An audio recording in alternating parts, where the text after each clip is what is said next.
Up next, we have our favorite inspector to give us the need to know on home warranties. Give it up to the owner and founder of the real estate inspection company, Philippe Heller.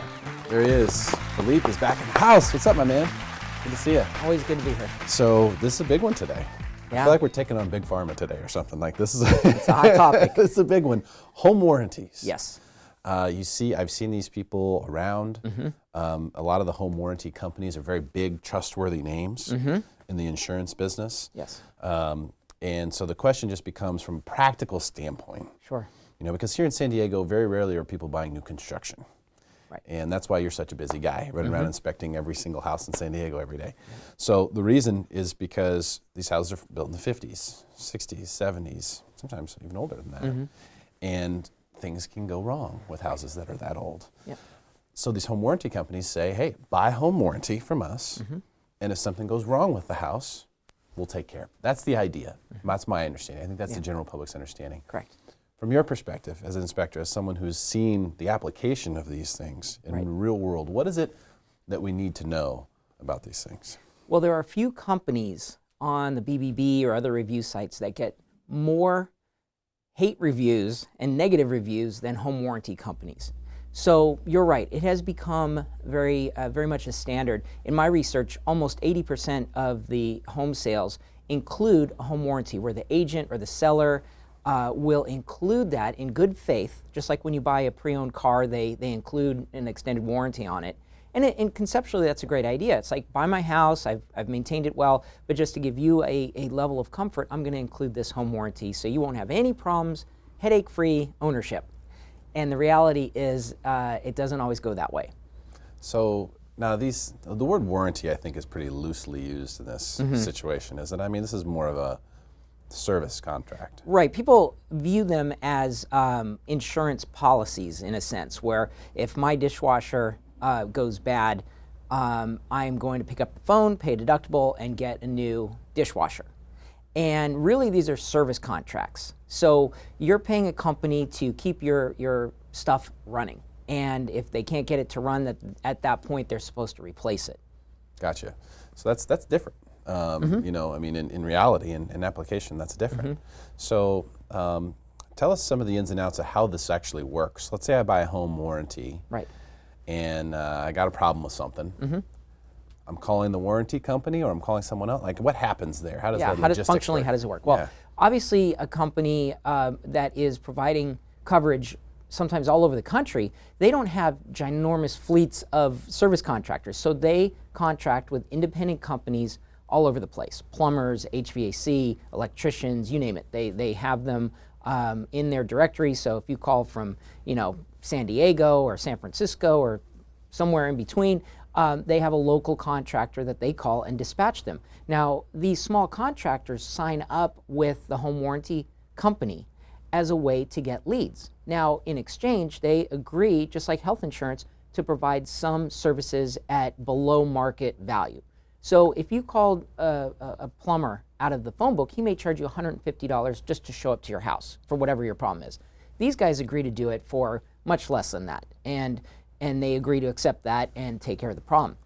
But they also view this as a way to get into your house, and then they look for ways to upsell you, and that's where the problem occurs. Okay, so the first conflict then is in the way that the people who are going to be providing the service are procured. They're essentially procured on the idea that, hey, because we're footing the bill for this repair, we want to get it really cheap. Right. But we're sending you into their house and under their sinks or behind their appliances so you can find other stuff. Well, I'm not sure that the home warranty companies actually, try and promote that, but it exists. Sure. That exists, and That's I think that's the reality, though. Yeah. I mean, if I'm taking a lead, if I'm doing a discount service, and I'm saying, hey, Philippe, I normally charge $100 for an oil change, but I'm going to charge you $25 because I just want to get under the hood. Then you find my filters are dirty. Yeah, I mean, yes, exactly. That's the reality of the situation. So that's what's happening. Exactly. Okay. And the problem is that these guys who show up will then come up and sometimes invent problems that don't exist in order to either scare the client or try and convince them that, well, this repair needs to be done, but either because of code changes that now they have to make modifications that are not covered, and therefore the homeowner has to pay for it, What bothers us the most is they always try and blame the home inspector, saying, well, he missed it, so he should pay the difference. And then we get angry phone calls. But really, you need to, if you're going to get one of these contracts, read the contract. They are lengthy. They include so many exclusions, it'll blow your mind about. Exclusions, things yes. that aren't covered. Well, yeah. And for example, you'll read what's covered on a simple refrigerator.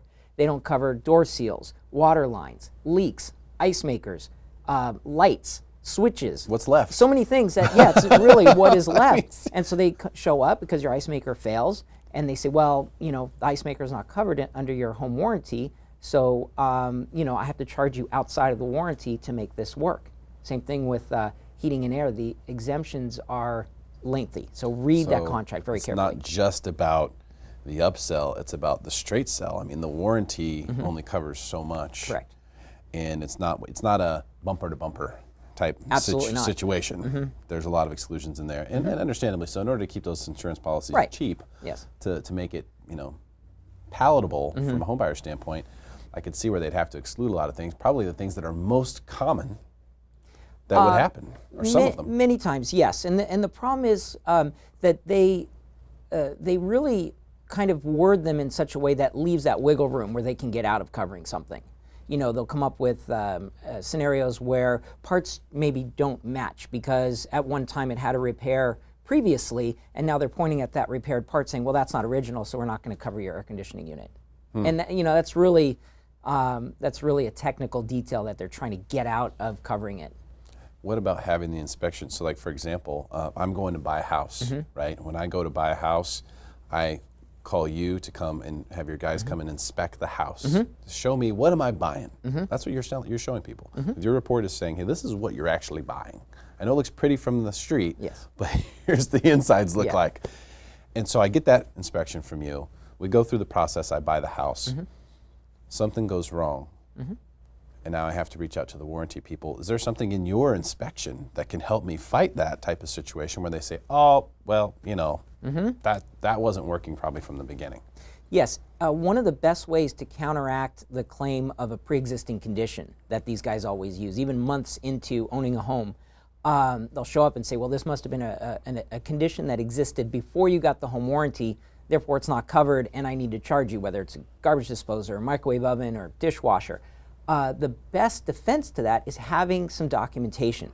We have responded to those contractors who try and use that all the time by documenting what is working in the home inspection report in addition to what defects exist. So even though it makes the reports a little bit lengthier, we are actually giving you a tool to force the home warranty company to repair something, because you can whip out that home warranty the home inspection report and show the home warranty guy that, in fact, that appliance or that air conditioner was working on the day of the inspection, and therefore it's their responsibility to fix it. Ha! There you go. Yeah. Another piece of value from the inspection report. Yeah, and they cost between $300 and $600, and if you get it in the process of buying a home, great. Utilize it where you can, but you're a homeowner now. You have to expect that there are going to be some repairs. You're probably better off saving that money and just hiring a specialist on your own outside of these. You'll have a lot less headache, and you know what you're getting. Yeah, you'll know what to look for, what to expect, and how it's all going to work. So, I guess in that regard, you would probably say buying a home warranty doesn't make sense for most people. I think you have to view it a lot like when you go buy electronics and they try and sell you the extended warranty, and Consumer Reports and everybody else's. It's just a waste of money. It's literally they make so much money off of those things, and then they don't stand behind them when it comes time for you to make a claim against them.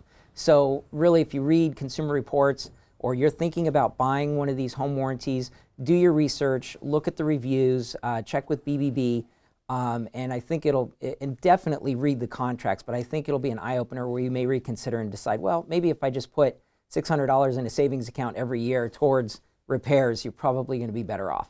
Very, very good advice. Philippe Heller from the Real Estate Inspection Company. Thank you so much for coming in today, man. As always. Really appreciate your time. Stick around for more Smarter San Diego TV, where we guarantee to make you smarter than everyone else, commercial free.